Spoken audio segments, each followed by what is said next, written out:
مراسل بارك الله فيها تقول بالنسبة للسجود على الكرسي لما أومئ في السجود والركوع تقول لي يتحرك الجسم ولا الرأس؟ باسل أحسنتي والله على هذا السؤال، لأني انقدح في ذهني شيء وهو التنبيه على أحوال كثير من الناس اللي يصلون على الكراسي.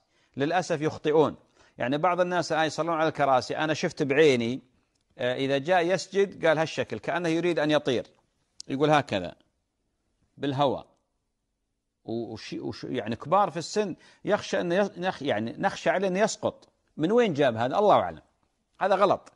كذلك بعض الناس الآن لما يجي يسجد يميل بجسمه كامل حتى يكاد يوصل ركبتيه، هذا غلط. الإيماء يكون في الرأس، الإيماء يكون في الرأس ما يكون في الجسد. الآن جيت خلصت من الفاتحة وسورة جيت تركعين، الله أكبر سبحان رب العظيم، شفتي راسي كيف؟ سبحان رب العظيم، سبحان سمع الله لمن حمده. جيت تسجدين الله أكبر، تنزلين أكثر، هذه يعني للسجود الله أكبر الله أكبر، هذا السجود تنوين به السجود.